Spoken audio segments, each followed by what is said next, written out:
자, 저는 소개한 대로 강두웅이고요. 미국 뉴욕주 변호사고 호주 뉴사우스웨일즈 변호사입니다. 국내 변호사는 아니고요. 통칭 국제 변호사라고 부르는데 사실 국제 변호사라는 텀은 정확한 텀은 아니에요. 왜냐하면은 전 세계에서 모든 프랙티스를 할 수 있는 그런 자격증은 없어요. 각 나라 또 미국 같은 경우에는 주마다 변호사가 다르거든요. 예, 그걸 좀 유념을 하시고, 저는 주로 계약에 관련된 계약서 작성, 검토, 협상 이런 것을 주로 해왔었고요. 한 20년 정도 해왔었고, 이와 유사한 강의는 뭐 몇 년 전부터 쭉 했었는데, 오늘 제가 드릴 말씀의 주제는 딱 하나예요. 계약서는 굉장히 중요하다. 그러니까 이 내 뇌에 반드시 새겨야 될 사항이 바로 이겁니다. 뭐냐 하면 계약서는 정말 무서운 거예요. 그러니까 감성적으로 무서운 게 아니라 습관화가 돼야 돼. 잘 되면 나의 유일한 친구예요. 안 되면 정말 무시무시한 적이 되는 게 계약서예요. 그거를 몸에 체득하고 있으면 오늘 사실 강의를 안 들으셔도 돼요. 자, 제가 가끔 써먹는 건데, 박지성, 좀 얼굴이 꿀꿀하죠? 2008년 러시아의 월드 파이널인가, 거기서 4강, 8강에 정말 잘했는데 결승에서 못 나왔어요. 그때 퍼거슨 감독 일적에. 그래갖고 뭐 벤치에도 못 앉아 있었고 좀 꿀꿀하죠. 근데 제가 저걸 보면서 무슨 생각을 했냐면, 계약서를 잘 썼으면 어떻게 됐을까? 4강, 8강에 합격한 공을 세우면 뭐 이런 기준을 하면 결승에는 반드시 내보내줘. 제가 이런 말을 하니까 축구를 잘하시는 분들이 이렇게 얘기를 해요. 야, 너는 정말 축구를 너무 모른다. 선수 등용은 감독의 고유 권한이야. 그래서 제가 그랬어요, 그 사람한테. 너는 계약서를 너무 모른다. 감독의 고유 권한도 약속으로 할 수 있는 거야. 제 생각에는, 제 느낌이 뭐냐면, 이 박지성 또는 뭐 대한민국이라고 해야 될지 모르겠는데 제일 착해. 무슨 뭐 어디에 발탁 안 되고 뭐가 안 되고 그러면은 상대방 눈치를 봐. 상대방이 기분 나쁘지 않을까. 퍼거슨 감독이 얘를 빼도 가장 잡음이 없었기 때문에 아닐까? 전 이런 생각을 해봐요. 자, 얘는 어때요? 호날두. 어린이들이 잔뜩 기다리고 있는데 나타나지도 않고.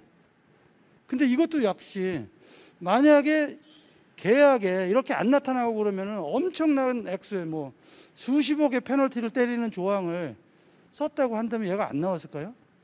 호날두는 돈이 많아서 뭐 그런 거 신경 안 썼을까요? 원래 돈 많은 사람들이 돈에 대해서 훨씬 더 꼼꼼하거든요. 제가 말씀드리고 싶은 건 이거예요. 글로벌 호구가 되지 말자. 계약서를 못 쓰는 순간 글로벌 호구가 되는 거예요.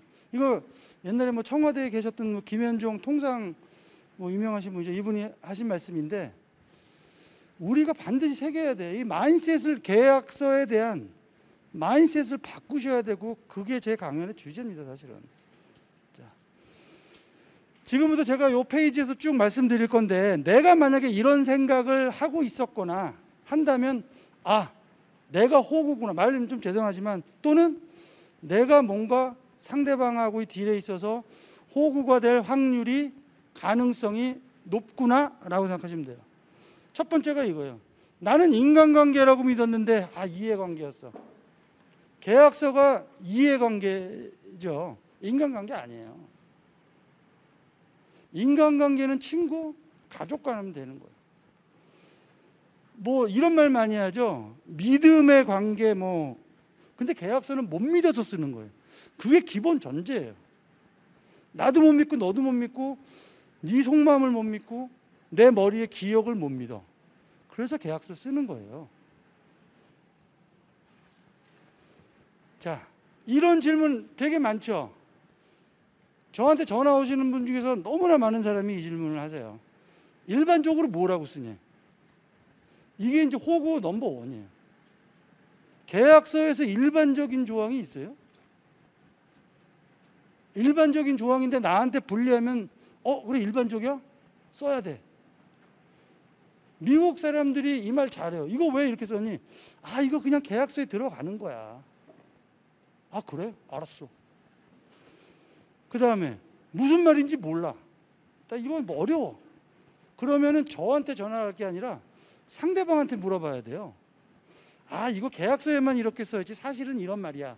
그러면은 어떻게 해야 돼? 아, 그래? 하고 넘어가요? 아니죠. 내가 이해한 그 말을 그래, 그럼 네가 지금 한 말 그렇게 써. 남는 건 계약서밖에 없어요. 어떠한 약속도 안 남아요. 자, 샘플 계약서 없어요. 없나요? 많은 질문이야. 샘플 계약서? 여기저기 돌아다니는 게 있어요. 근데 냉정하게 얘기합시다. 샘플 계약서가 뭐예요? 기존에 어떤 사람들이 만들어 놓은 거예요. 그러니까 샘플 계약서를 갖고서 내가 에디팅을 하고 계약서에 나한테 맞는 계약서를 만들 정도의 수준이 있는 사람들은 사실은 이 강의 안 들으셔도 돼요. 옷을 입을 적에 샘플 본 다음에 뭐 바느질하고 재봉질하고 내가 옷을 안 만들잖아요. 근데 우리나라의 이 비즈니스 문화는 계약서는 그래요.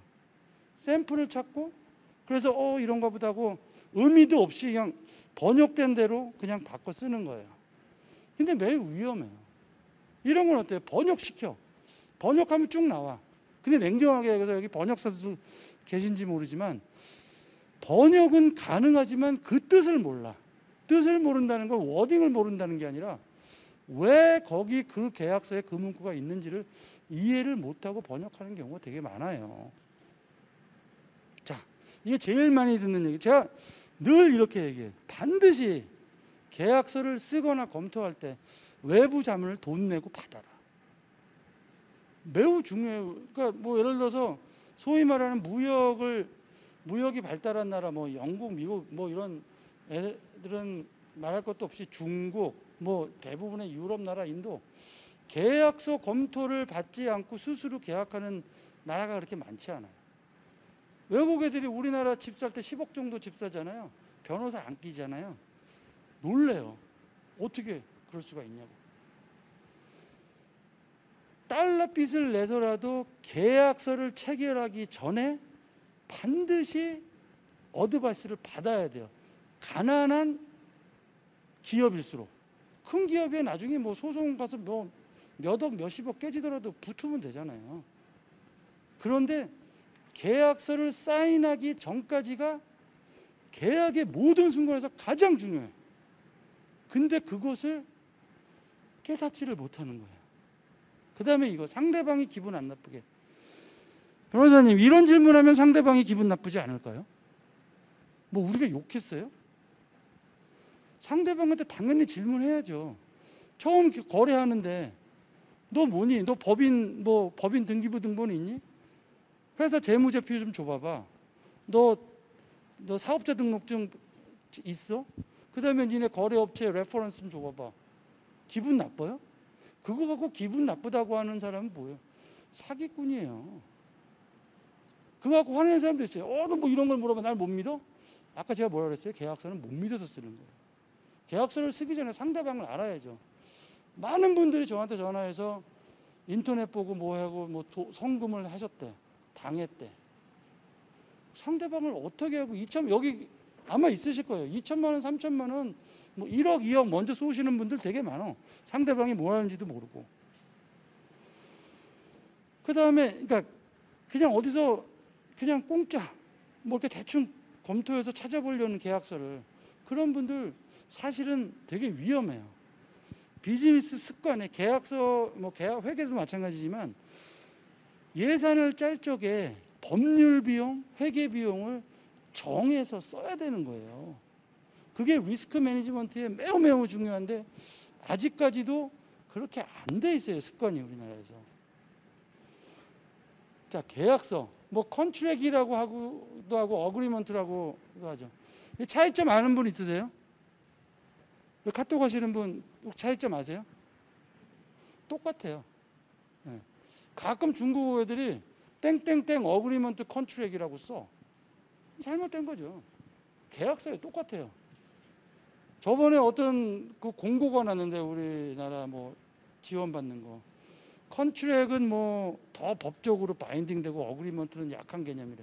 말도 안 되는 소리예요. 똑같아요.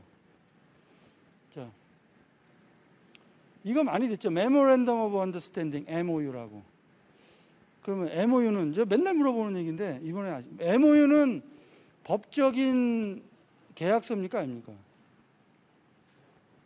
아니에요? 네, 될 수 있다고 정답이에요. 제목이 중요한 게 아니라 제목을 뭐라고 썼건 MOU라고 썼건 홍길동이라고 썼건 또는 어그리먼트라고 썼건 그 내용을 봤을 때 당사자가 법적으로 내가 그 legally binding이라고 그러는데 법적으로 책임을 지겠다는 의지가 있으면 그건 계약서인 거예요. 기자들이 뭐 예를 들어서 외국에서 뭐 계약을 했는데 MOU로 해서 그거는 legally non-binding이기 때문에 계약한 게 아니다. 그거는 모르는 거죠. 반만 하는 거니까 모르는 거죠. 내용을 봐야 돼요. MOU가 뭐 letter of intent가 되고 그게 중요한 게 아니고 내용이 중요한 거예요. 제목이 중요한 게 아니고 내용. 자, 제가 계속해서 반박하지만 계약서는 무서운 거야. 요 입에 여기 악마 같은 애 있죠. 왜 저걸 제가 했냐면 이 악마는 디테일한 데 있거든요. 나를 믿으라고 계약서 쓰라고. 근데 못 믿어서 쓰는 거야. 계약서 늘 얘기하지만 중요한 서류예요. 정말로 중요한 서류예요. 그걸 몸처럼 체험해야 돼. 그러니까 관념적으로 이해하는 게 아니라 습관화 돼야 된다는 거예요. 왜 아버님들 우리 자식을 위해서 목숨 걸고 목숨도 안 아깝잖아요. 근데 일요일날 쉬려고 그러면 애들이 놀자 그러면 피곤해. 그러면서 나는 속으로 나는 우리 애를 사랑한다 그래. 사랑하는 거 맞아요? 그러니까 무슨 얘기냐면 관념적으로 다 알아. 계약서 위험하다고 강의 들은 사람. 근데 실생활에서는 그렇게 내 머리는 딴 데가 있다니까. 내가 아무리 얘기를 해도 오늘도 있을 수 있어. 아무리 이게 강의를 하고 나서도 혹시 땡땡땡 계약서 샘플이 있나요? 또 물어봐. 들어올게요. 자, 아까도 얘기했지만 못 쓰면 정말 나의 적이 되는 거예요. 무시무시한 나이트메어가 되는 겁니다. 계약서 왜 써요? 너랑 나랑 약속을 하기 위해 쓰는데 무슨 약속? 법적으로 책임을 묻는 약속. 와이프나 남편한테 각서 쓰는 거랑은 좀 틀려요. 약속을 어기면 법적 구속력이라고 그러는데 법적으로 책임을 져야 돼요. 대부분의 경우 법적으로 어떻게 책임을 져요? 돈으로 손해배상을 물어주는 거예요. 왜 작성합니까? 제일 증거 자료예요. 말 대 말을 어떻게 밀어? 뭐 녹취합니까? 뭐 녹취할 수는 있겠죠. 문서화하면 되는 거죠. 증거 자료로서. 실행 매뉴얼. 이게 되게 중요해요. 계약서는 선언문이 아니에요. 실행 매뉴얼. 그럼 어떻게 써야 된다는 얘기예요. 그걸 봤을 때 어떻게 실행할 수 있는지 매뉴얼 같이 자세하게 써야 된다는 얘기예요. 그 다음에 분쟁 해결의 가이드라인이라고 했는데 여기 상담하시는 분들이 단 한 명도 아직까지 한 5년쯤 된 것 같은데 제가 계약서에 이런 내용을 썼는데 내용이 이렇다고 하냐고 전화하면은 팩트만 먼저 얘기해요. 그러면 제가 한 10분 정도 듣고 있다가 제가 반문을 하죠. 계약서에 뭐라고 쓰셨어요? 사실 저한테 물어보는 대부분은 그 계약서에 있는 거예요. 만약에 물어보는 게 계약서에 없다면 그때부터 문제구나. 어떻게 해결하지? 그렇게 생각하시면 되는 거예요. 분쟁 해결의 가이드라인이니까 해결할 때 판사, 뭐 법원에서 하려면 판사가 있어야 되고 뭐 중재원에서 하면 중재인이 있어야 되는데 그 사람들이 제일 먼저 뭐 보냐면 계약서 봐요. 계약서에 쭉쭉쭉 이러면 A가 맞네. B가 나쁜 놈이네. 이렇게 쉽게 나올 수 있게 쓰면은 되는 거죠. 근데 애매해. 잘 모르겠어. 대한민국은 민주공화국이라고 그랬는데 뭐 때문에 민주공화국인지 몰라. 그러니까 계약서는 선언문이 아니라고 제가 누차 말씀드리는 거예요. 분쟁 해결의 가이드라인이 되려면 구체적으로 자세하게 써야 돼요. 그런데 대부분의 사람들이 번역이나 맡겨라. 뭐 변호사들 너무 비싸죠. 변호사들 시간당 뭐 50만 원 차지하고 뭐 김현장이라는 더 많이 차지할 거고요. 이런 거 임원들 이런 거 많이 있을 거예요. 뭐 표준 계약서 없냐? 그러면 이제 똑똑한 직원들이 이거 제가 아는 사람 통해서 김앤땡 로펌에서 뭐 이거 계약서에 3천만 원짜리 드라프팅 한 건데 제가 빼왔습니다. 그럼 어때요? 우리 보배 뭐 대단한 일 한 것 같이 공짜 같은 개념이 확 들어가잖아요. 공짜로 계약서를 검토를 받았거나 또는 작성을 어디 얻어오면, 근데 이게 되게 위험해요. 또 이런 거 많아요. 야, 우리 회사에 무슨 교포 이대리인가 걔한테 번역시켜. 번역하라고 해. 자, 이거 뭐예요? Entire Agreement라고 한 번쯤 영문 계약서 쓰면 맨 끝단에 반드시 있는 내용이에요. 무슨 뜻이에요? 나도 몰라. This agreement constitutes the entire agreement between the parties. 이 계약은 당사자들의 모든 계약을 구성한다. 번역은 이렇게 했더라고요. 무슨 뜻이에요?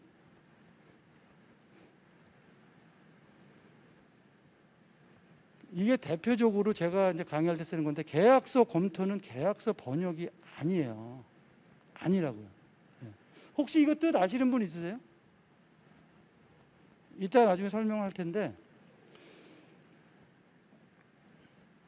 자, 그건 넘어가고요.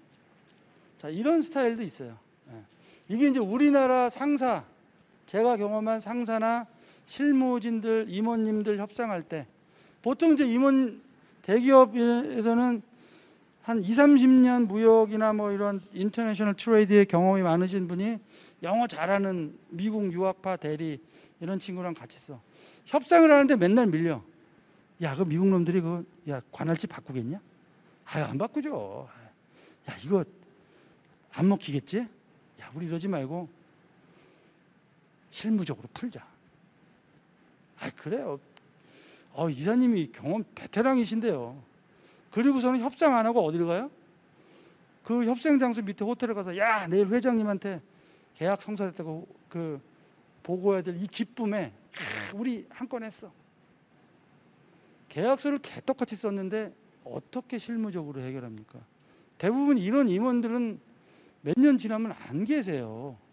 계약서는 살아 있어요. 근데 계약서를 잘 써야 실무적으로 해결할 수 있는 기반을 마련을 하죠. 자, 계약서 검토, 정말 그 계약서 검토를 주 업의 하나로 하는 사람으로서 이거 되게 코피나는 일이에요. 계약서 검토는 시간이 엄청나게 필요해요. 실력도 있어야 되고 시간이 절대적이야. 그런데 여기 이제 경험 많으실 텐데 뭐 이런 내용들. 계약서가 2장짜리인데 빨리 좀 봐달래. 불리한 거 좀 찾아주시고 독소 조항 좀 싹 골라달래. 1-2장짜리인데 변호사님 보면 10분에 보고, 제가 어떻게 10분에 봐요? 이거 2장밖에 안 된대요. 자, 2장짜리 계약서를 저한테 딱 상대방이 본 건데 검토 빨리 해달래. 예를 들어서 제가 봤을 때 2장이 문제가 아니라 실제 이 계약서가 제대로 쓰려면 한 10대장은 써야 될 것 같은데 2장짜리를 딱 들고 왔을 적에 그 2장에 대해서 검토하는 게 의미가 있어요? 나머지 안 들어가 있는 10몇 장, 내가 꼭 넣어야 되는데 없는 그 10몇 장이 더 중요하다고요. 계약서는 선언문이 아니에요. 무슨 함축적인 무슨 시가 아니에요. 계약서는. 자, 이제부터 본론으로 들어서 계약서에서 가장 중요한 건 이거예요. 이거만 하면 끝이야. 상대방의核심을 파악하는 거. 계약서 검토는 왜 해요? 상대방이 보내줬으니까요. 작성은 왜 해요? 내가 상대방한테 보내주려고 해요. 뭐가 더 유리해요? 작성하는 거랑 검토하는 거랑. 왜 끄덕끄덕, 뭐가 유리한데 왜 끄덕거리세요? 뭐가 유리해요? 그렇죠. 이니시어티브가 내한테 있는 거죠. 상대방이 검토를 해서 그러니까 검토하라고 보내줬다는 건 뭐예요? 걔네들 변호사 시켜서 걔네들한테 유리한 문구를 써서 던져준 거야. 제일 안 따지는 사람이 누구다? 제 경험상은, 제가 클라이언트가 한국 기업만 있는 게 아닌데, 제일 계약서에 대해서 안 따지고 긍정적으로 자기 검열을 하시는 분들이 이 동방예의주계 이 대한민국에 계신 분들. 아까 제가 말씀드린 그 문제 유형은 제가 개발한 게 아니라 제가 들었던 얘기예요. 일반적으로 뭐예요? 그럼 넘어갑시다. 상대방이 이렇게 고치면 기분 나쁘지 않을까요?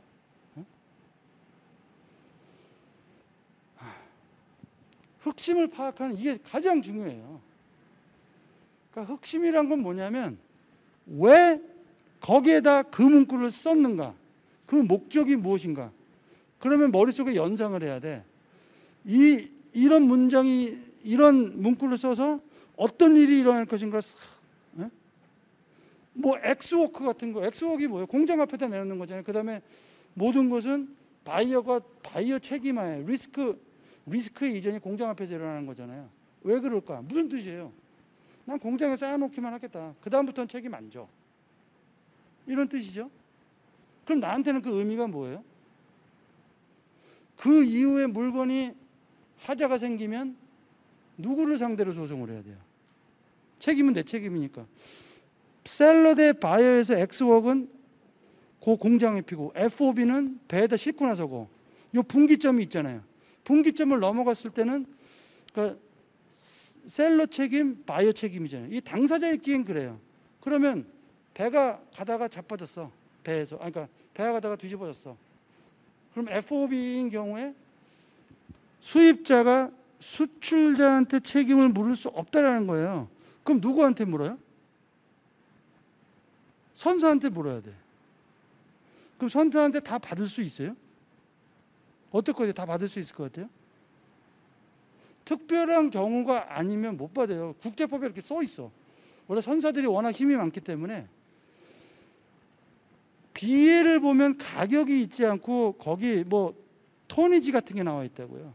그거에 따라서 국제법 뭐 헤이그 비즈비ル하는데 그거에 따라서 계산해 하면은 풀로 못 받아. 우리나라도 그걸 비준을 했기 때문에 우리나라 법에는 마찬가지야. 상법에도 나와 있어요. 그런 임플리케이션이 머릿속에 있어야 돼요. 그럼 수입자 입장에서 어떻게 한 게 좋아요? 우리 집 앞마당까지 갖다서 하역해. 요새 인코텀 2020에 생긴 뭐라고 아까 관세사님이 알려 주셨는데 DPU인가? 그 텀들. 나한테 유리한 텀을 써야죠. 잘 쓴 계약서는요. 답은 너무 간단해. 나한테 유리한 계약서가 잘 쓴 계약서예요. Equal Arms Length 이거 대학교 때 저도 많이 듣던 얘기인데 Fair Contract 정말 많이 듣는 얘기예요. 뭐 솔직히 한 번도 본 적이 없어. 제 개인적인 계약서를 쓸 때도 이렇게 공평한 계약서 본 적이 없어요. 그 다음에 이런 많은 조항들이 있어요. 참고로 이런 거 안 쓰셔도 돼요. 제 강의에서 글자가 많이 나온 건 그냥 그래픽으로 모양으로 이해하시면 되고 굳이 읽으려고 그러지 마세요. 이런 많은 조항들이 있어요. 이 조항들이 다 일반적인 거예요. 요것만 그냥 기억하시면 게임 끝이야. 여기 변호사님이 됐건 누가 되셨건 계약서의 어떠한 조항도 누군가의 이해관계 또는 이익을 대변하지 않는 건 없어요. 반드시 그 계약서에는 무언가 그 조항에는 목적이 있는 거예요. 누군가의 이해관계가 숨어 있다고요. 그것을 파악해야 되고 내가 쓸 때는 그것을 잘 집어넣어야 되는 거예요. 이거 반드시 암기하세요. 너무너무 중요해요. 예를 들어서 이런 겁니다. 변호사 뭐 물어봤어. 근데 많은 변호사님들이 그래요. 이거 일반적으로 영미권에서 쓰는 조항이야. 그럼 어떻게 하면 돼요? 그 사람한테 의뢰를 안 하고 걸어 나오시면 되는 거예요. 그럼 그 사람이 그냥 많이 봤기 때문에 일반적으로 생각하는 거지 그 내용을 분석을 안 한 거예요. 일반적인 조항은 존재하지 않습니다. 제가 이따 일례로 말씀드릴 텐데. 자, 이 우스갯소리로 제가 늘 얘기하는 건데 내가 계약을 잘한 건가 그러면 딱 사인하고 나서 상대방이 이렇게 얼굴을 팍 찡그리잖아요. 데이비드, you tough guy, 뭐 어쩌고. 다시는 이제 앞으로, 이제 너랑 이제 안 해. 계약서 잘 쓴 거예요. 근데 계약서 쓰고 나서, 오, 미스터 킴, you great mate. 이게 뭔가 보고 잡힌 거야, 진짜로. 어렵게, 길게, 조근조근 따져가면서 계약해야 돼요. 상대방이 기분 나쁘지 않을까요? 그렇게 따지면서 화내고 이런 것도 미국 사람들이나 유럽 사람들 잘 쓰는 기법 중에 하나야. 벌떡 일어나서 뭐 가는 척하고 막 그래. 근데 계약에 있어서는 갑을 관계가 어느 정도는 있지만 100% 갑을은 없어요.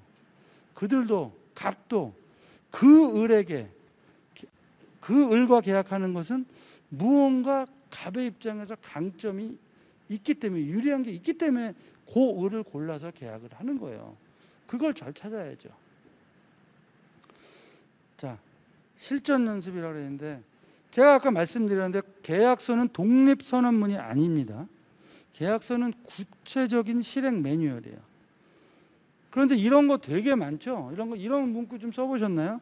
지금 디파인을 정하지를 못하겠어. 자세한 사항은 추후 합의한다.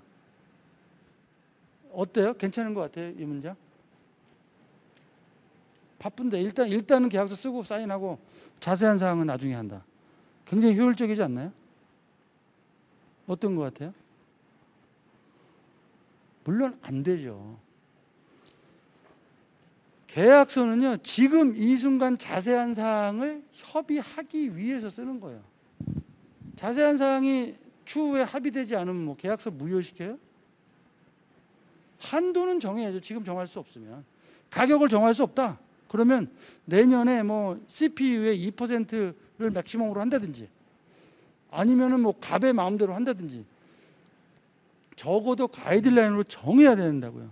계약서에는 저런 열린 문구는 써서는 안 되는 거예요. 무효한 예 중에 하나예요.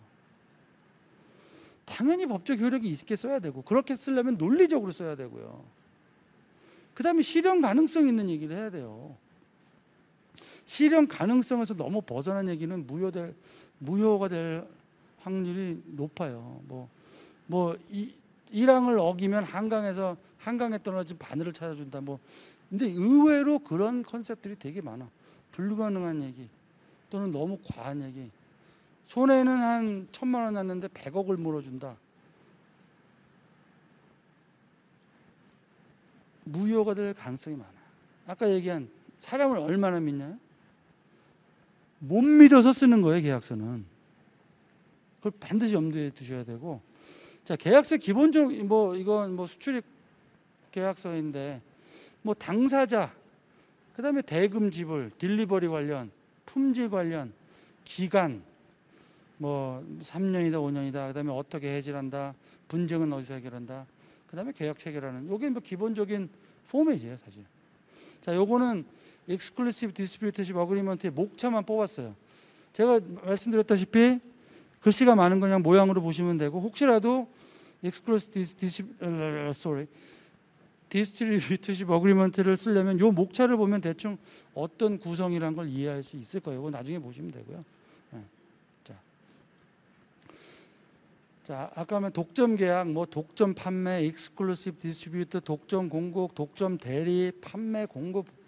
홍길동이라고 쓴 거는 이렇게 쓴 거는 제목이 안 중요해요. 내용이 중요합니다. 제목을 뭐라고 써도 돼요. 여기다가 그냥 agreement, 무슨 계약서에서도 그냥 agreement라고 써도 돼요, 제목. 자, 이게 영미법 계약 옛날 거를 보면 요즘 것도 그렇지만 이런 식으로 나와요. 복잡해. This agreement is made and entered into on 며칠 날 어쩌고저쩌고. 이게 사실은 한 19세기, 18세기 포맷이에요. 근데 지금도 우리는 이렇게 써. 샘플이라고 보면 이렇게 써. 말이 되게 길어요. 무슨 말인지도 잘 몰라. 지금 쓰는 문구도 아니야. 시작부터 어려워요. 이게 왜 그러냐면 현재 국제거래는 대부분 영미법을 바탕으로, 영미법이란 건 케이스로라고 해서 딱 정해진 게 아니라 판례라든지 이런 거에 따라서 계속해서 바뀌는 거예요. 분쟁이 일어날 때마다 계약서의 조문이 바뀐다고 보시면 돼요. 거기에다가 옛날에 영국이나 이런 데서는 글자당 돈을 받았어, 계약서를. 그럼 어떻게 해야 돼요? 변호사들이 얍삽하잖아요. 길게 쓰는 거야. 자당 받으니까. 그리고 좀 있어 보이잖아요. 저도 한 장짜리 딱 내면서 100만 원 주세요 그러면 이제 도둑놈 무는데 그걸 제가 한 10장으로 불릴 수 있거든요. 일 좀 했나 보다. 그럴 수 있다는 거지 그렇게 한다는 건 아닙니다. 그렇다고 계약서를 간결하게 쓰는 게 맞다는 건 아니에요. 하지만 쓸데없이 길게 쓸 필요가 없다는 거예요. 계약서 문장 보면 in witness thereof in consideration, 뭐 satisfied 어쩌고 저쩌고 저도 기억 못하겠지만 그거 다 필요 없는 말이에요. 자, 계약의 당사자 너무 중요합니다. 개인이냐, 법인이냐, 국가냐. 그다음에 이 끝에 이 끝단의 나라마다 좀 틀린데 이 자체 하나하나가 다 의미가 있는 거예요. LLP, LLC, Inc. 뭐 저 맨 밑에 PTY, LTD, Proprietary Limited, 조그만 규모 이것만 보고서 일단 법인인지 회사인지 알아야 돼요. 근데 제일 중요한 건 뭐냐면 왜 중요하냐면 우리가 법인은 가짜 사람이잖아요. 네? 이거 왜 만들었어요? 유한 책임이에요. 무슨 얘기냐면 더 이상 개인처럼 끝까지 책임을 질 필요가 없다는 거예요. 회사 문 닫으면 끝이란 얘기예요. 근데 어떤 계약을 했어. 손해배상을 해서 물어줘야 돼. 개인인 경우는 어떻게 해요? 10원 한 장 있는 걸 다 내줘야 돼. 그래서 법인을 만든 거예요. 그럼 거꾸로 내가 계약을 할 때 법인이랑 하는 게 유리해요? 개인이랑 하는 게 유리해요? 당연히 개인이랑 하는 게 유리하죠. 대부분 개인이 없죠. 법인이란 이름 안에서 숨어서 지내죠. 더더군다나 미국이나 이런 데서는 법인 설립의 자본금이 얼마예요? 상징적으로 1달러 나요. 없어도 되고. 네? 노미널 캐피탈이라고 그러잖아요. 1불이야 재산이 다. 네? 자본금이. 그러니까 이걸 잘 검토해야 돼요. 상대방에 대한 파악이 매우 중요합니다. 회사의 형태 갖고 알 수 없어요. 홈페이지 갖고 알 수 없어요. 제가 이런 얘기 우스갯소리를 할까요? 대부분 뭐 거래하러 가면 간대. 네. 어딜 가? 현장에 간대. 그래서 미팅 한대요. 가서 뭐 했냐고 그러면 공장 가서 다 둘러봤대. 명함 받고. 그럼 제가 물어봐요. 회사의 실체에 관련된 뭐 예를 들면 등기부, 등본, 인코퍼레이션 레터라든지 비즈니스 레지스트레이션이라든지 관련 객관적인 자료, 정부에서 띄는 자료 봤냐고. 안 봤대. 그럼 지금 가보신 공장에 그 사람, 그 명함에 써 있는 건지 어떻게 아냐고. 모르죠. 검사 안 했으면. 그런 일 되게 많아요. 현장은 가. 근데 현장을 왜 가요? 그 자료 받고서 최종적으로 세러머니 할 때 가는 거예요. 자, 지불 조건. 계약서의 정말 브레드 앤 버터죠. 가장 중요한 건데 이게 얼마나 위험하고 중요한지를 아무도 몰라. 제가요, 이거 선불 계약하세요 그러면 우리나라 분들, 무역을 또 많이 하시는 분들 이래. 강 변호사, 어떻게 무역을 알아? 어떻게 선불을 다 받고 물건을 팔어? 그래. 근데 미국 애들한테 물어보면 애들이라서 미안하지만 미국에 사업하시는 미국 사람한테 미국 사람들 물어보면 야, 내가 돈을 안 줬는데 왜 물건을 내주냐? 그래요. 생각의 차이예요. 어저께도 전화 오셨는데 20%를 먼저 돈을 보냈대. 근데 물건이 안 온대. 해결책이 뭐냐? 또 어떤 사람은 먼저 선불을 뭐 50% 보내야 되는데 이걸 보호할 수 있는 방법이 없느냐? 있긴 있죠. 선급금 이행 보증이란 거 있어요. 어드밴스 페이먼트 본드라고 은행에서 끊어줘요. 근데 그렇게 합니까? 받아야 돼요. 근데 안 받잖아요. 안 받고 리스크 헤징을 어디다 하냐면 이 마음속에다가 해요. 설마 그런 일이 일어나겠어? 그 설마에는 여러 가지 설명이 있어. 대기업인데 나랑 10년 이상 거래를 했는데 가봤더니 공장이 빵빵한데 친구 소개로 받았는데 논리적으로 선불을 주는 순간 그걸 뜯길 염려가 있죠. 반대로 그러니까 그 수입자의 경우는 그렇고 수출자의 경우에는 후불로 보내는 순간 돈을 못 받을 가능성이 생기는 거예요. 그것을 뭐 은행이라든지 에스크로라든지 또는 본드 이런 걸로 해지를 하면 되는데 그렇게 안 해요. 아니면 LC를 열어도 되고요. 안 한다니까. LC 열어줘. 그랬더니 상대방이 나 여력이 없어서 안 돼. 그럼 어떻게 해야 돼요? 선불 줘. 물건을 파는데 선불 받아야죠. 여기서 미국 가고 거래했는데 후불로 처음에 계약할 때 하신 적 있어요? 미국 애들하고 크레딧 한 30% 받으려면 얼마나 오랫동안 거래를 해야 되는 줄 아세요? 그러니까 뭐 TT의 PO라고 하는데, 그러니까 100%를 퍼처스 오더 낼 때 받는 거 제일 좋죠. 최고지. 근데 이렇게 안 하지. 상대방도 잘 모르니까. 내가 그 돈 받고 튈 수도 있으니까. 그래서 LC를 열어주는 거, 레터 오브 크레딧, 신용장을 은행이 껴서 보다 안전하게 거래할 수 있도록. 100%는 아니지만. 그래서 뭐 여기 나온 대로 buyer shall pay in full upon presenting its order sheet to seller. 그러니까 퍼처스 오더를 늘 적에 100% 준다. 이게 제일 좋아요. 근데 그렇게 잘 안 하죠. 그럼 예를 들어서 퍼처스 오더 낼 때 여기처럼 퍼처스 오더 낼 때 50%, 쉽먼트 하기 전에 50%. 나쁘지 않죠. 왜 그러냐면 50% 이렇게 내놓고도 자빠지는 데가 되게 많아요. 근데 100%를 이 쉽먼트에 낸다? 그러면 물건 다 만들어 놨어. 근데 인수를 안 해가네. 야, 잠깐만 기다려봐. 지금 코로나도 그렇고 그래갖고 좀 힘들어. 되게 많아요. 선불도 질이 틀린 거예요. 어느 시점에 선불을 하느냐에 따라서. 자, 예를 들어서 디테일하게 가봅시다. 그러니까 수출자하고 수입자가 협상을 했을 때 하고서 임포터가 계약 조건을 이렇게 보냈어요. 계약 조건에서 쉽먼트 하기 전에 50% 주고 쉽먼트 하고서 배 싣고 나서 도큐먼트 어게인스트 페이먼트로 40% 준대. 도큐먼트 어게인스트 페이먼트는 뭔지 아시죠? 선적 서류를 다 줘야지 걔네들이 BL이라든지 선화증권 이런 걸 다 갖고 있어야 나중에 물건을 가질 수가 있거든요. 근데 이렇게 대부분 사람들이 이렇게 생각해요. 도큐먼트 어게인스트 페이먼트는 이건 선불이나 마찬가지다. 왜? 상대방이 서류가 없으면 물건을 못 찾아가니까 내가 오리지널 BL 안 주면 된다. 이렇게 생각하신다고요. 선불이에요. 근데 왜? 아니에요. 그렇게 해서 인수 거절하고 인수 안 하는 사람들 되게 많아. 뭐 그럼 그때부터 창고리를 누가 내느니 뭐 온갖 문제가 발생해요. 그리고 또 내고를 해. 테일러 제품 같은 거 있잖아. 딱 그 회사만을 위해서 만들었어. 50% 받았다고 치고 40%이 경우에 40%를 도큐먼트 어게인스트 페이먼트 했는데 인수 거절. 뭐 어떻게 날아가는 거죠. 물건은 그걸로 갖고. 그럼 이제 협상하죠. 보통. 깎아달라고. 되게 많아요. 이런 경우. 그 다음에 after successful commission. 이건 이제 기계 같은 거, 기계를 설치할 때. 커미셔닝이 뭐예요? 커미션 받는 게 아니라 시운전 얘기하는 거예요.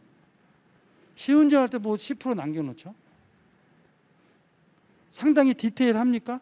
이 정도면은 별 문제 안 될 것 같아요?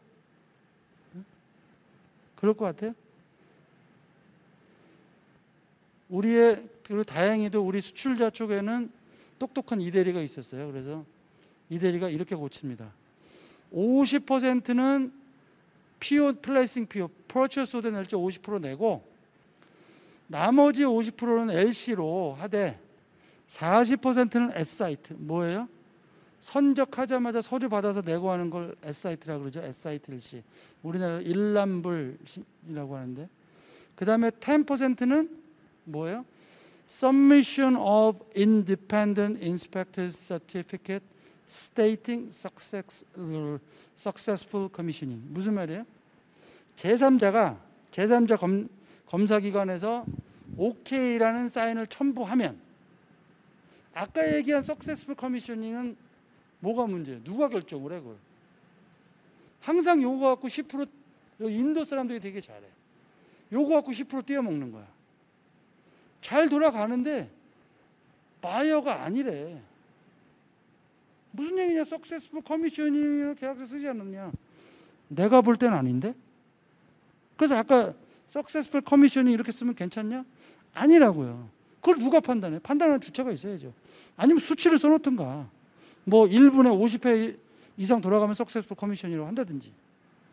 자세하게 판단할 수 있도록 써야 된다고요. 그렇게 안 써있으면 빵꾸가 나는 거예요. 그 다음에 이제 뭐 계좌번호, 수입코드 이렇게 쭉 적죠. 자, 여기서 하나. 이거는요, 요 계약서에 무슨 계약을 하든 요 따서 좀 쓰세요. 뭐냐면은 뭐 시간상 제가 읽어드릴 수는 없지만 그 해킹 방지를 위해서 제가 만든 거예요. 너무나 해킹이 많아. 근데 전화가 일주일에 정말 제가 일주일에 한 번 오는데 한두 건씩은 무역 사기권 애들 전화가 와요. 뭐예요? 상대방이 뭐 해커가 전화해서 계좌번호, 이게 패턴 이거 반드시 안 하세요. 상대방이 뭐 어떤 우리가 어떻게 해킹을 했는지 모르죠. 근데 계좌번호가 바뀌었으니까 일로 보내라. 옛날에는 다른 나라였는데 요새는 또 같은 나라도 있어. 그럼 뭣도 모르고 보내. 그랬더니 진짜 수출자는 돈 안 받았대. 그래서 누구의 책임이냐고 저한테 전화가 와요. 답이 없어요 지금. 해커 잡아봤자 개털이야. 잡을 수도 없고요. 거대 조직이라고 보면 되고, 내가 이메일로 커뮤니케이션 하는 것들은 그냥 제3자가 보고 있다라는 가정하에 일을 하셔야 돼요. 그러면 어떻게 해요? 페이먼트 조건을 이메일로 왔다 갔다 하면 돼요, 안 돼요? 되도록이면 안 되죠. 이메일로 상대방이 야 계좌번호가 바뀌었으니까 일로 보내라고 하면 어떻게 보내면 돼요? 아니죠. 상대방한테 전화를 걸든지 뭐 해서 확인을 해야죠. 근데 그거보다 더 좋은 건 계약서에 이렇게 써. 그렇게 하고 이렇게 정리하는 거예요. 이 내용이 뭐냐면 수출자건 제3자가 이메일로 그러니까 레지스터 메일 요 방법 말고는 진짜 우편으로 해서 보내고 전화로 확인한 거 아닌 이상 계좌가 바뀌었다고 해서 바뀐 계좌로 돈을 보낸다 하더라도 수입자는 여전히 지불할 책임이 있다라는 문구예요. 그럼 명확하죠. 이렇게 쓰면 이때 해킹에서는 누가 잘못이다?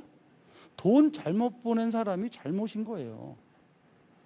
그리고 이거를 되도록이면 안 바꿔야죠. 바꾸려면은 굉장히 어려운 절차를 통해서 바꿔야 되는 거고요.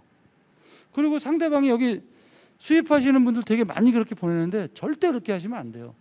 일단 바뀌었다 그러면 빨간불을 켜놓고 일단 무조건 바뀌었다 그러면 해킹을 당했구나 생각하시면 되고, 그런 것들은 정말 중요한 것들은 요새 기술들이 되게 많거든요. 뭐 그 보내는 이메일 내용을 키값을 줘갖고 상대방이 키를 넣어야지만 열 수 있게 얼마든지 그런 보안 관련된 시큐리티가 많은데 너무나 계좌 일로 보내. 사실 저도 그래요.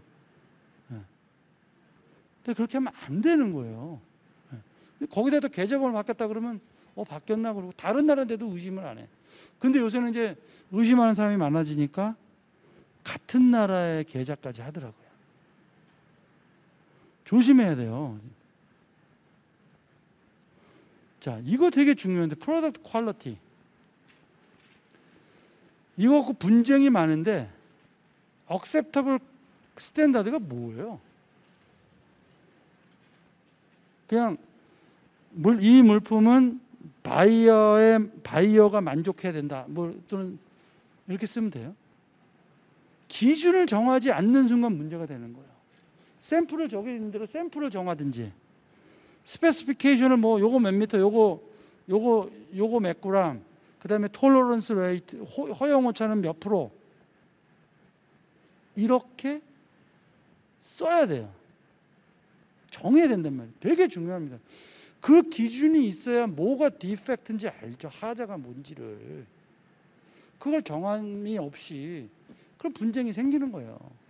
그 다음에 요거 아마 계약서에 merchantable quality, fitness for the purpose 많이 보셨을 거예요. 근데 이거는 사실 영미권에서는 굉장히 높은 스탠다드이기 때문에 이런 말이 내가 수출자의 경우에는 내가 이런 문구를 쓰셔야 돼요. 내가 계약서 여기에서 보증하는 것 빼놓고는 어떠한 것도 보증하지 않는다. merchantable quality, fitness for the purpose를 포함해서 내가 할 수 있는 것만 보증하는 거예요. 그 다음에 인스펙션은 어디서 누가 해? 인스펙션 되게 중요해요. 물건 하자 1년 뒤에 야 하자야 바꿔줘. 그럼 바꿔줄 거예요? 기간을 정해야죠. 도착으로부터 뭐 2주 안에 인스펙션해서 디펙트를 보고하지 않으면 디펙트가 없는 걸로 한다. 그럼 시간이 지나면 누구 어떤 놈 때문에 이게 파손됐는지도 모르거든요. 정해야 돼요. 바이어로 하여금 검수해서 빨리빨리 하자를 신고하고 나중에 억울한 사연이 없도록. 그리고 디펙트는 누가 판단합니까? 이 질문. 디펙트는 하자는 누가 판단해요? 너무 앞에만 시키셨나? 저 뒤에 귀파고 계신 분. 하자는 누가 결정합니까? 누가 결정할 것 같아요? 그 옆에 계신 분. 틀렸어. 옆에 계신 분. 하자는 누가 결정해? 모르겠어요? 아, 이거 되게 쉬운 문제인데. 하자는 누가 결정합니까? 예? 아니, 하자, 이게 하자다라고 판정을 누가 하냐고요? 예? 규격? 비슷? 이거 되게 쉬운 문제인데. 제가 얘기한 거 생각해 보세요. 잘 쓴 계약서는 어떤 계약서다? 나한테 유리한 계약서. 그럼 하자는 누가 결정해요? 그래, 내가 계약서가 결정하는 거예요. 계약서에 그 판단을 갖다가 뭐 예를 들어서 셀러의 실험실의 테스트를 최종으로 한다 그러면 그게 최종인 거예요. 바이어의 예를 들어서 바이어 사장님의 테스트를 최종으로 한다 그러면 바이어 그걸로 끝인 거예요. 제3자 뭐 SGS 뭐 이런 데에서 판단을 최종으로 한다 그러면 그걸로 끝인 거야. 거기서 나한테 유리한 걸 찾아야죠. 제3자를 공평합니까? 내가 돈 주는 뭐 SGS를 비방하는 게 아니라 내가 돈 준 SAS 한국의 SGS라고 평가기관이 있거든요. 거기하고 그다음에 그쪽에 뭐 인도면 인도 SGS하고 틀려서 재산기관이라도 누가 돈 주냐에 따라서 조금씩 미묘한 차이가 있거든요. 나한테 유리하게 디펙트를 판단을 하는 거예요. 자, 디펙트가 났어. 자, 이제 똑같은 질문. 디펙트가 나면 방법이 세 가지 있잖아요. 고쳐준다, 바꿔준다, 돈 물어준다.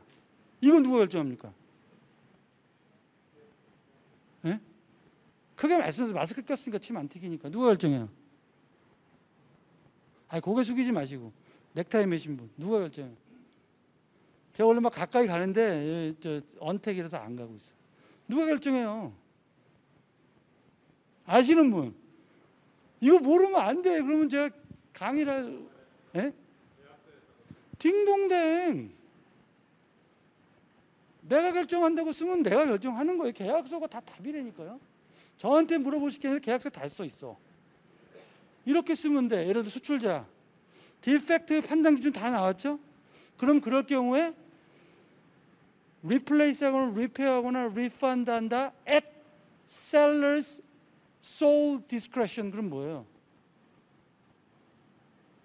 셀러가 하자는 대로 셀러 판단에 맡겨서 셀러 맘대로 계약서에 그렇게 쓰면 상대방이 기분 나빠하냐고요? 그런 문장들 무진장 많아요. 잘 쓴 계약서는 나한테 유리한 계약서. 어떨 때는 돈 물어주는 게 고쳐주는 것보다 쌀 때가 있거든. 와서 굳이 고쳐달래. 돈 주고 싶은데. 그럼 너 고쳐줘. 그러면 그때 야, 너 몇 조 몇 항 봐봐.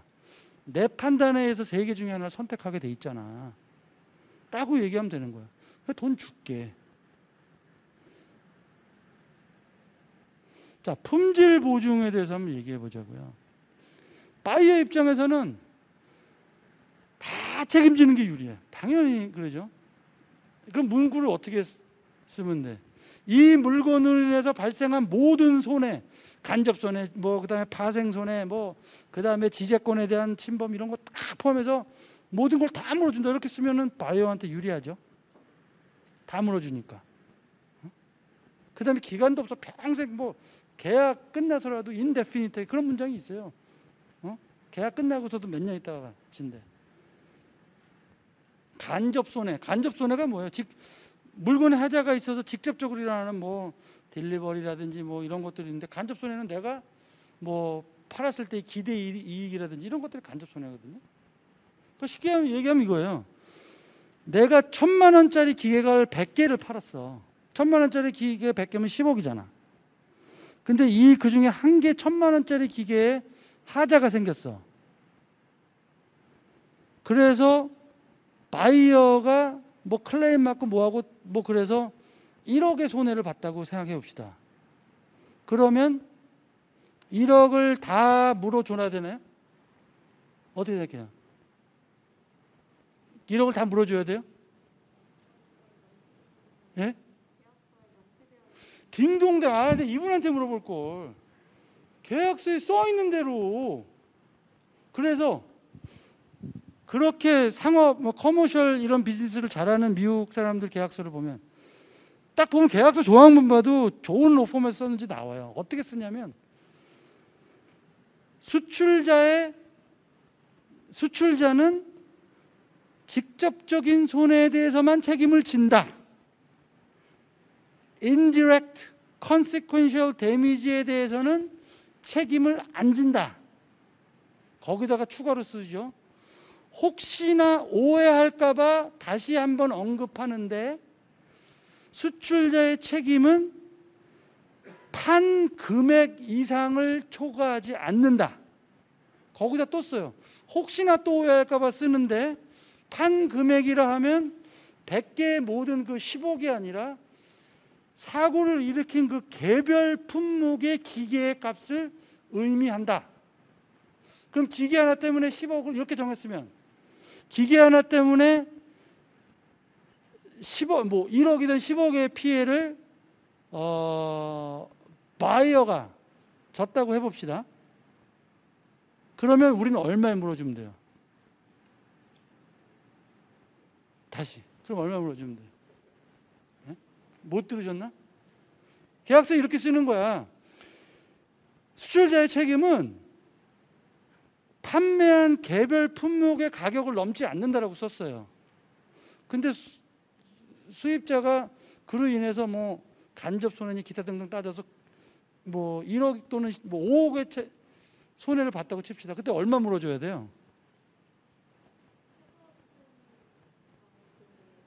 네? 계약서에 뭐라고 명시했어요? 개별 상품의 가격, 판매 가격이 아니고 판매는 100개를 팔았으니까 10억이잖아요. 근데 개별 상품 사고를 일으킨 그 기계는 1,000만 원짜리잖아요. 그럼 1,000만 원만 물어주는 거죠. 근데 또 뭐가 문제가 돼?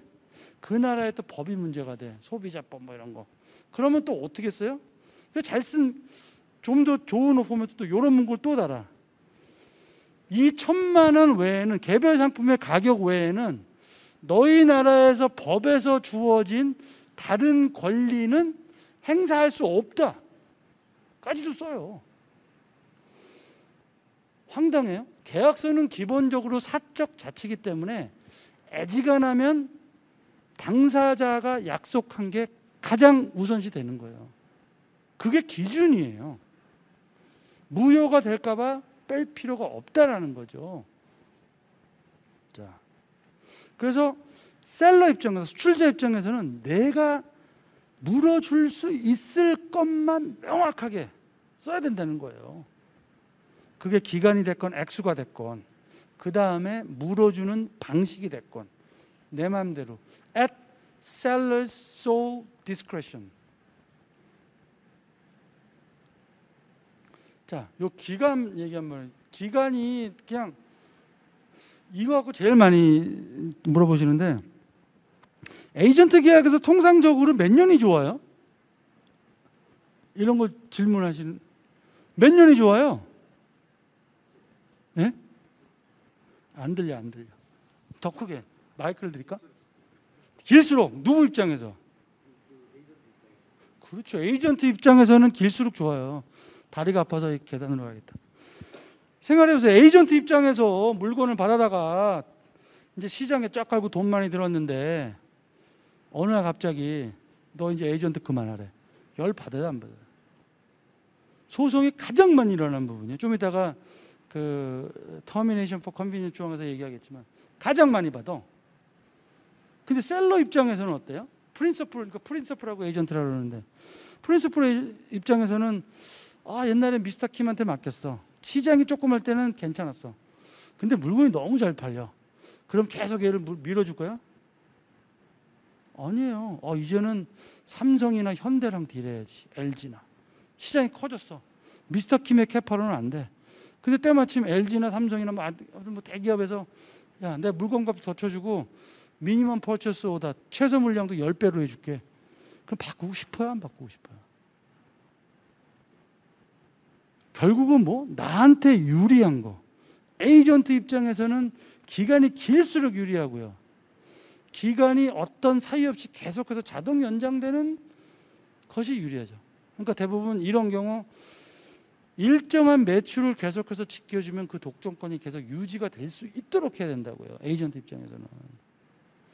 이 부분이 소송이 가장 많이 일어나는 부분이에요. 보통 몇 년 지나서? 15년, 20년 지나서. 15년, 20년 지나면 우리는 뭐라고 생각하냐면 동지, 이건 와이프 이상이야, 상대방은. 얘랑 골프도 엄청 쳤고 술도 엄청 마셨고 완전히 동생 같은 애야. 근데 20년 지났는데 얼굴을 확 바꿔. 이상하게 나쁜 놈이에요. 그리고서 터미네이션 통지를 했어. 야, 이런 게 어딨냐 그랬더니 야, 계약서 잘 봐. 20년 전에 이미 그렇게 통지만으로 해지할 수 있게 써놨어요. 그 조항에 대해서 좀 이따 설명을 하겠지만, 자, 해지 얘기 바로 얘기합시다. 여러 가지 종류의 해지가 있죠. 해지는 뭐예요? 그러니까 계약 기간이 끝나는 거예요. 그러니까 계약 기간이 끝나는 게 아니라 계약이 끝나는 거야. 이 시점에서. 그래서 이런 거 많이 보셨을 거예요. 해지라면 이 상태 이 시점에서 끝나는 거예요. 그 다음에 손해배상 뭐 청구할 게 있으면 그 시점에서 청구를 하는 거예요. 해지라는 것은 계약의 권리를 뺏기는 거기 때문에 매우 큰 일이거든요. 여기 가로치고 해제라 그랬는데 그거는 개념이 조금 틀려요. rescission이라고 영어로 얘기하는데 사실 잘 일어나지 않는데, 해제는 우리나라 법에서는 원래 계약을 하기 이전으로 돌아가는 거야. 처음으로. 그래서 물건 줄 거 주고 돈 줄 거 주고. 그게 해제의 개념이에요. 마치 계약이 없었던 것처럼. 근데 실제적으로는 그렇게 하기가 힘들죠. 그래서 해지를 하고 손해배상을 청구하는 거예요. 자, 그 다음에 뭐 representation warranty, 뭐 약속이라든지 뻥을 쳤다든지 그거에 따른 위반이 있고, 상대방의 계약 위반에 따른 해지 이거 있고, 또 상대방의 재정 악화에 따른 해지, 이것도 역시 문구를 정하기 나름이에요. 일반적인 게 아니라 이렇게들 쓴다라는 거죠. 나한테 불리하면 빼면 돼요. 요 네 가지를 이유 있는 해지라 그래요. 그래서 termination for cause라고 그래요. 이 cause, 이유 있는. 자, 제가 아까 말씀드린 중요하게 생각하는 건 이거예요. 에이전트인 경우에는 더더욱 조심하게 봐야 되는데, 아무런 사이 없이 일방적인 의사에 의한 해지, 대충 어떤 거냐면 이런 문구예요. 이 계약은 this agreement may be terminated by a party, a party라 했어요. by providing 90 days prior written notice to the other party. 그리고 and terminating party shall not be liable for any compensation for such termination. 무슨 얘기예요?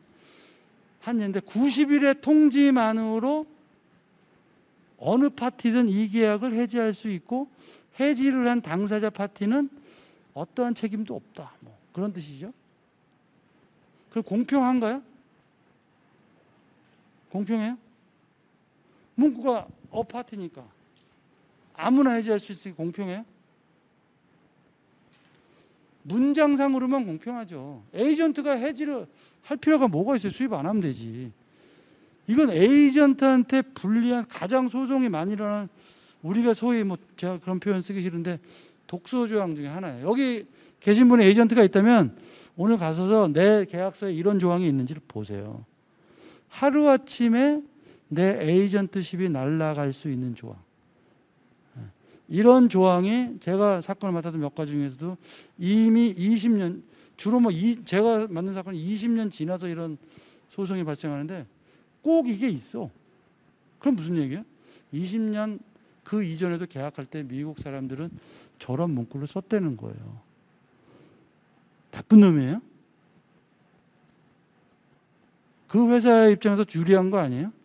1단계 한국에서 진출했을 때는 성실하고 열심히 뛰어다니는 미스터 킴한테 의존하면 돼. 하지만 20년 뒤에 이게 매우 커질 거야. 그러면 어떻게? 더 큰 조직, 거기에 맞는 사람과 다시 계약을 20년 이후가 아니죠. 아무 때나니까. 만약에 훨씬 더 좋은 사람이 나타나면 언제든지 미스터 킴을 자를 수가 있어. 바꿔야 돼. 회사의 그 주주들 입장에서 보면 되게 좋은 거 아니에요? 이런 걸 우리가 독소조항이라고 나쁜 놈 취급한다고요? 수출자, 프린서플, 우리가 외국에 있는 독점 에이전트한테 수출자 입장에서는 어떻게 해야 돼요? 써야죠. 내가 수출자라면. 베트남에 처음에 할 때는 미스터 빙, 이분이 되게 잘했어. 의리를 지키는 것도 좋아요. 근데 회사의 발전 입장에서는 또 걔네가 또 제대로 안 할 수가 있잖아요. 이만큼 좋은 조항이 어디 있어요? 자, 이거 분쟁의 해결, 이게 좀 어려운 파트인데 변호사들도 어렵고 어려운 파트예요. 그러니까 계약서를 아무리 잘 써도 분쟁이 생길 수 있죠. 네. 사기를 당하는 경우도 있고. 근데 분쟁의 해결에서 중요한 두 가지가 뭐냐면, 보통 이게 dispute resolution이라고 하기도 하고 dispute settlement 이런 조항이 이제 있는데, 정해야 돼. 뭘 정해야 되냐면 어디서 싸울지, 한국의 법원에서 싸울지,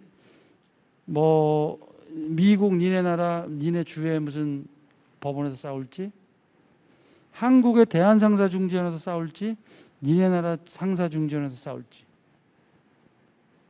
아니면 제3국에서 싸울지. 되게 중요해요. 그게 관할지예요. 여기는 jurisdiction. 싸움터가 어디냐. 그 다음에 중고법은 뭐예요? 무기 같은 거야. 칼로 싸울지 총으로 싸울지, 한국법으로 싸울지, 한국법을 기준으로 해석할지, 미국법을 기준으로 해석할지. 전화하시는 분들이 있어요. 쭉 써갖고 분쟁이 생겼는데 국제법 중에서 어떻게 해결합니까? 그러면 제가 늘 얘기하지만 계약서에 뭐라고 쓰셨어요? 계약서에 쓴 대로 하면 되는 거예요. 계약서에 정한 대로 해결하는 거예요. 미리. 그래서 중재라는 말이, 이제 이거 한 가지만 얘기하고 들어갈게요.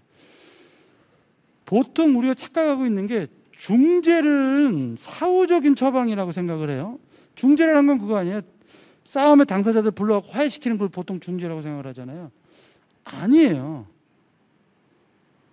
사실은 분쟁의 해결을 법원에서 할 수 있고, 크게는 법원에서 할 수 있고 중재소에서 할 수 있는데, 중재소는 그냥 NGO야.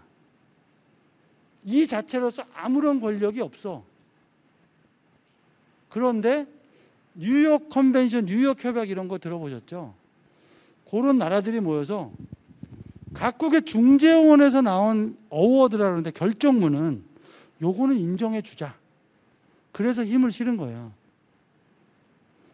그러면 그 중재를 중재원에서 똑같이 판결합니다. 법원이랑 거의 똑같아요. 비쌀 뿐이지. 한번 각각의 좀 이따 나온 중재원인데 거기에 웹사이트에 한번 들어가 보세요. 그 중재원에서 나온 어워드, 결정문을 가지고 해당 피고의 국가의 법원에 가서 집행을 신청해야 돼. 자, 그럼 어떻게 해야 돼요? 처음부터 계약서에 분쟁이 생기면 대한상사중재원에서 대한민국 법에 따라서 대한상사중재원의 룰에 따라 중재한다. 중재인은 3명이다, 1명이다. 중재를 할 때 쓰는 언어는 영어다, 한국어다. 정하는 거예요. 누가 정해요? 내가 유리하게. 상대방이 3명을 썼어. 중재인은 3명으로 하지. 근데 우리는 돈이 없어. 그러니까 문제가 뭐냐면 비싸다는 거예요. 중재는 이렇게 생각하시면 돼. 중재원이든 법원이든 미리 정해야 돼요. 어디서 싸울지, 싸움터가. 근데 비싸. 왜 비싸냐? 쉽게 말하면 판사님을 비행기 타고 대부분 뭐 포스트나 프레스티지 클래스 이상이라고 써 있어. 그 다음에 좋은 호텔에 좋은 밥을 먹이면서 내가 호텔 같은 걸 빌려서 법원에 렌트비를 내고 법원을 쓴다고 보시면 되는 거야. 판사 비용도 내가 내고, 변호사 비용 말고 그 중재를. 당연히 비쌀 수밖에 없죠. 그러면 우리 입장에서 어떻게 쓰는 게 유리해요? 어떻게 쓰는 게 싸? 이 계약으로 인한 분쟁은 우리나라 입장에서 대한민국 법원에서 대한민국 법으로 한다. 내가 서초동에 살면 어디다가 쓰면 돼? 서울중앙지법에서 한다. 제일 편하잖아요. 제일 싸고. 한국법으로. 그렇게 쓰세요. 대부분 검토해달라고 외국에서 오는 거는 그 동네 걔네 법원에서 한다고 돼 있어요. 근데 되게 중요한데 그걸 뺏겨. 근데 그걸 뺏겼을 경우에 그 임플리케이션은 너무나 큰 거예요. 네. 그렇게 하면 유리한 건 나는데 저는 파는 입장이거든요. 판매자 입장인데 유럽이나 미국 업체들하고 거래를 할 때 적절하게 적용할 만한 법이 어딘지 향후 우리나라에서 결국 변호사나 아비트레이드를 사야 되는데 그럴 경우에 반할지하고 중국하고 적절한데 서로 우리나라 이용하는 하는데 어디가 저게 저렇게 하면 좋긴 한데 상대방이 바보가 된다면 그러니까 이게 대표적인 대한민국의 동방예의지국에서 무역하시는 분의 사고예요. 아, 진짜로. 아니 그렇게 얘기하시면 저로서는 섭하고요. 아니 저도 네. 그다음 쪽에서 요구하는 걸 안 받아들이고 네. 미국 업체가 뭐 비용법으로 하자니까 안 받아들이고요. 네. 미국 뭐 중개소에서 하자 안 받아들이고. 자, 그러면 문맥적으로 공평한 거를 제시하면 미국 애들이 받아들일까요? 제가 제시를 해드릴 수 있어요, 지금 당장. 저 같은 경우는 네. 장기 거래이기 때문에 네. 서로 살감을 원해서 그래서 극단적으로 장기 거래 한방 치고가 한번 거래하고 마음 들으면 방송할 수는 아닙니다. 저희 거래 고객님도 10년씩 거래하고 그러는데 문제 없습니다. 문제는 10년이나 20년, 뭐 20년이라 생기는 것도 되게 많고요. 많은데, 자, 보세요. 제 질문은 뭐냐면, 제 강의의 주제가 뭐냐면요. 페어한 일반적인 서로 만족하는 조항이 무엇이냐? 라는 질문이 틀렸다는 얘기예요. 무슨 얘기냐면, 그런 건 없어요. 자, 아니, 제가 거꾸로 질문하기 전에 이 얘기를 할게요. 제가 이런 질문 하시는 분한테 그러면 이렇게 제시하십시오라고 얘기를 해요. 분쟁이 생기면 피고의 나라의 법률로 해결한다라고 쓰시라 그래요. 공평합니까? 멋져요? 공평해요, 안 해요? 박수? 변호사 돈 줄만 해요?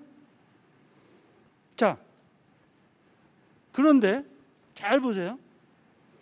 내가 수출자라고 합시다.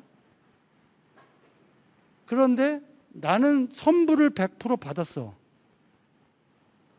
물건을 예를 들어서 뭐 LC를 열었던.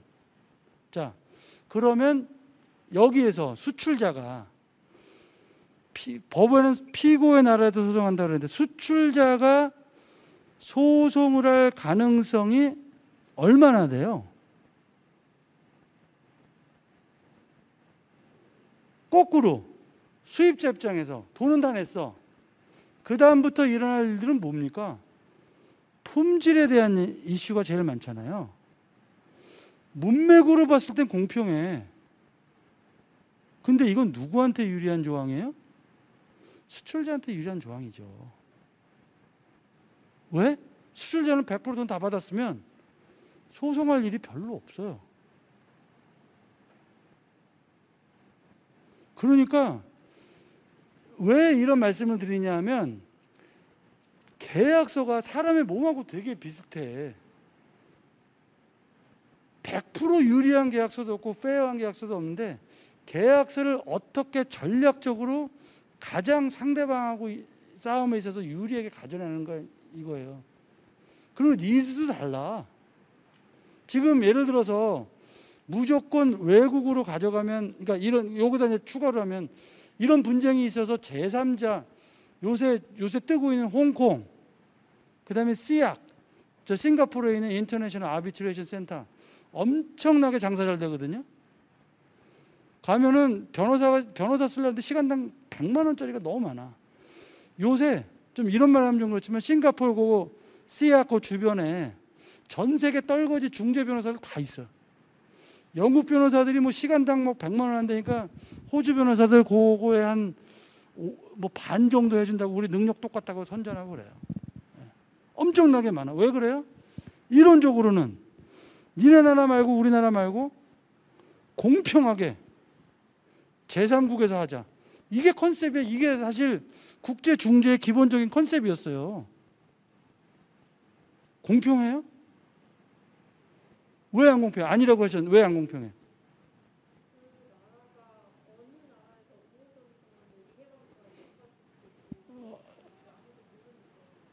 아니에요. 그건 아니에요. 싱가포르라든지 홍콩은 판결에 있어서는 매우 공평한 것 같아요. 네. 그러니까 어워드를 내리는 사람들이 대부분 상당히 프로페셔널하고 그 부분에 뛰어난 사람들이고 옛날 전직 판사 이런 분들 많아. 점잖게 거기 써 있거든. 프레스티지 클래스 타고 와갖고 저기 비싼 호텔에 저기 밥 탁 먹고 계신 그분, 뭐 그런 분야 되게 공평해요. 근데 문제는 뭐예요? 비싸요. 중소기업에서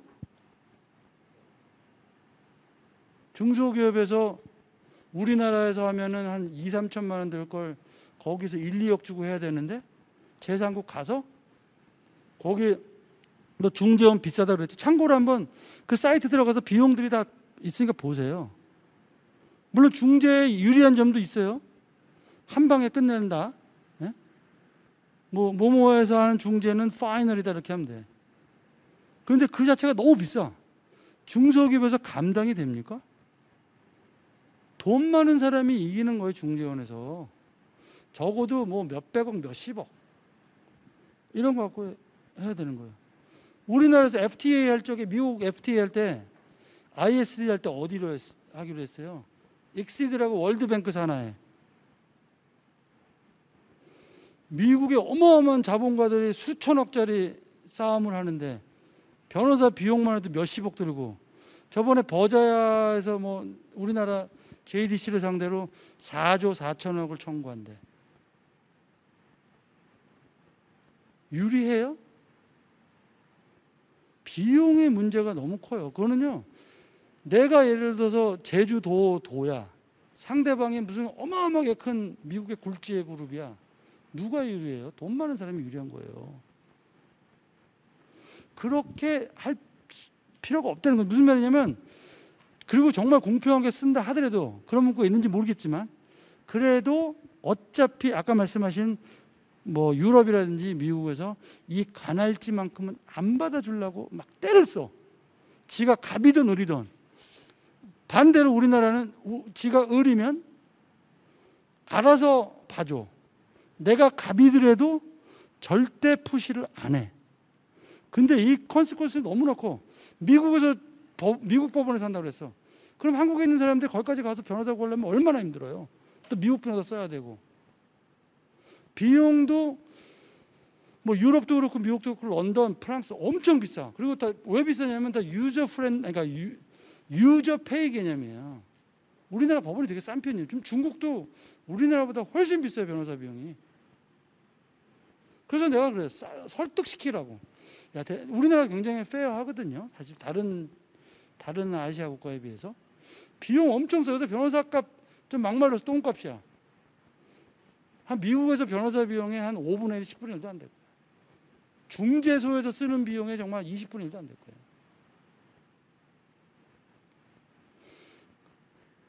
되게 중요해요. 제가 이렇게 너무 길게 나갔는데 이 분쟁의 법보다도 관할치 찢을 수 있어요. 뭐 대한민국 예를 들어서면 대한상사중재원에서 뭐 미국 법으로 할 수도 있어요.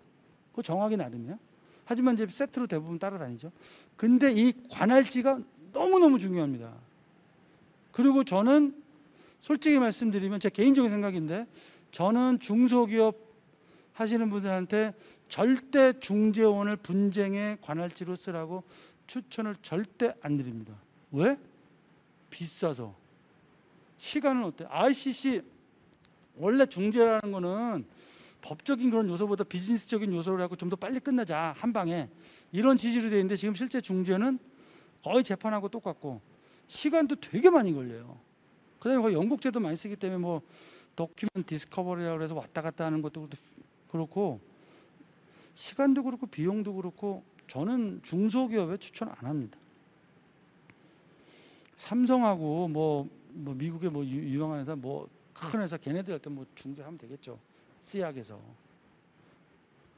근데 제가 볼 때 이 중재는, 이건 제 개인적인 생각인데, 그냥 NGO들 돈 버는 거야. 나한테 유리한 건 우리나라 대한민국 법원이고, 그 법원 중에서도 우리 집에서 제일 가까운 거. 만약에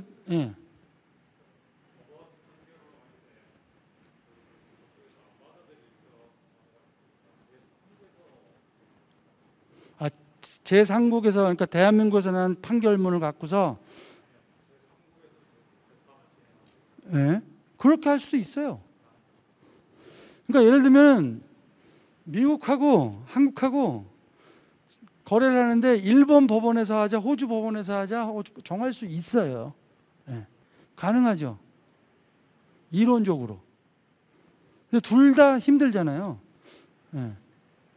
왜 힘드냐 하면 뭐 언어 문제도 다 뭐 일본말로 번역을 해야 되고, 그 다음에 또 하나, 이건 뭐 좀 나간 이슈인데, 일본 법원에서 받아들일 것인가 안 받아들일 것인가의 판단은 돼요. 예를 들어서 인도 사람하고 파키스탄 사람하고 거래를 했는데 관할지를 대한민국 법원으로 정했어. 그러면 우리나라 법원에서 받아들일까요, 안 받아들일까요? 그건 판사님 마음대로요. 근데 소송을 하려면 뭔가 연계점이 있어야 되는데, 그러니까 미국이나 영국 같은 데는 롱암 스태츄라고 그래갖고, 애지간하면 자국민을 보호하기 위해서 애지간하면 팔을 넓게 벌려갖고 관할치를 높이는 습관이 있어. 우리나라는 좀 안 그래. 택도 없는 거 갖고 재판을 하겠다는 경우도 많아요, 미국 같은 경우. 관할치를 정했는데도 한국으로 미국에서 소송했는데 받아줘. 그런 경우도 있어요. 황당한 경우들. 그 이상한 판사 만나면 재수 없는 거예요, 진짜. 자, 하여튼 요 법원 판결 중재, 만약에 법원 판결하면 이렇게 쓰시면 되고, 중재를 하려면 이런 식으로 써야 되고, 중재는 각 중재소마다 조항들이 있어요. 그 조항을 따서 쓰면 되는데, 뭐 제가 중재는 그렇게 적극 권장을 하지 않습니다.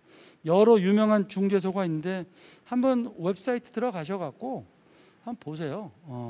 비용이 얼마고 프로시저가 어떻게 되고.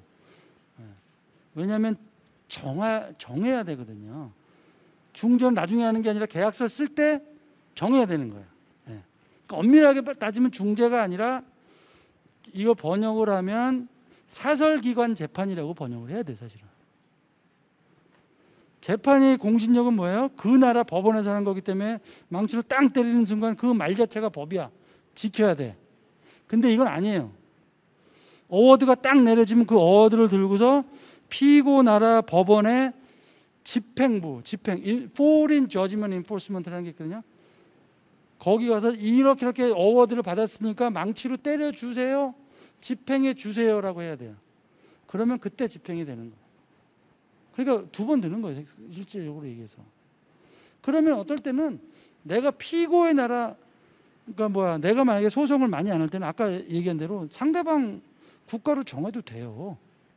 선불 받았어. 그러면, 그러니까 제가 말씀드린 건 뭐냐면, 문구가 다른 조항이 어떻게 되냐에 따라서 이 관할지도 유동적으로 바뀔 수 있고 유기적으로 생각해야 된다는 거죠. 어떤 계약서 조항도 하나만 갖고서 판단할 수가 없어요. 자, 이제 거의 끝부분에 왔는데, 제가 이제 이거 뭐 스키다시 조항이라고 그러는데, 잡조항, 뭐 miscellaneous 이렇게 쓰는데, 영미법 뒤에 보면은 뭐 노티스가 어쩌고 뭐 쭉 이제 뒤에 거의 어느 계약서를 봐도 유사하게 나온 것들이 있어. 근데 제 얘기가 이 얘기입니다. 이거 이게 뭐예요? 그러면 많은 변호사님들도 이렇게 얘기해. 영미법에서 늘 그냥 붙박이처럼 들어가는 조항입니다. 일반적으로. 그러면 어떻게 하면 돼요? You are wrong 이라고 얘기하십니다. 계약서의 어떠한 조항도 누군가 이해관계나 이익을 대변하지 않는 건 없다고 제가 말씀드렸죠. 자, 통상적으로 노티스 뭐 어떻게 통지한다는 방법, 뭐 편지를 쓴다, 뭐 이메일도 된다, 리튼만 된다. 정하기 나름이에요. 어떤 게 일반적이냐고요? 아직도 그 질문 하실 거예요? 나한테 편리하고 나한테 유리한다. 옛날에는 뭐 텔레그램인가 뭔데 요새는 이메일로 하면 돼요. 예? 저는 이메일을 많이 권장하는 편이에요. 심지어 계약서마저도 저는 PDF 파일도 상대방의 서명이나 뭐 직인이 이렇게 있는 경우에는 PDF 파일도 오리지널로 간주한다. 왜 이런 언택트 시대에 옛날부터 제가 얘기했지만 왜 만나서 사인해요? 그건 이제 만나서 밥 먹으려고. 그게 아니면 굳이 PDF에서 내 거 써. 보내. 그럼 상대방이 그 PDF에 써. 그 PDF로 보내. 그럼 끝이야. 뭐 각각 한 장씩 컴퓨터에 보관하고 있으면 되는 거죠. 그걸 2개를 보내서 보낸다. 내 거 사인해서 보내갖고 또 사인해서 한 장 받고 그럴 필요가 뭐가 있냐고요. 자, severability. sever가 자르다 이런 뜻이에요. 그러니까 뭐 이거 읽어보시면 알겠지만 제가 항상 말했지만 이거 그래픽으로 이해하시고 나중에 참조하시면 되는데 그러니까 이런 거예요. 이 내용을 보시면 알겠지만 뭐 말이 복잡한데 계약서의 어떤 한 부분이 무효가 됐어. 이상해. 그렇다 하더라도 이 전체를 무효화시키지 말고 그 부분만 쏙 빼고 해석을 하자. 그래서 나머지 부분을 살리자. 그러니까 이런 거야. 사과가 썩었어? 그러면 그 부분만 파내고 먹자. 최대한 계약서를 살리자. 이런 뜻이에요. 별 의미 없어. 그런데 이게 누구한테는 유리하고 누구한테는 불리할 수 있죠. 논 웨이버. 별거 아닌 것 같죠? 근데 이 내용은 뭐냐면 여기 뒤에 may still exercise it later. 무슨 얘기냐면 시간 지나도 안 봐준다는 얘기예요. 무슨 얘기?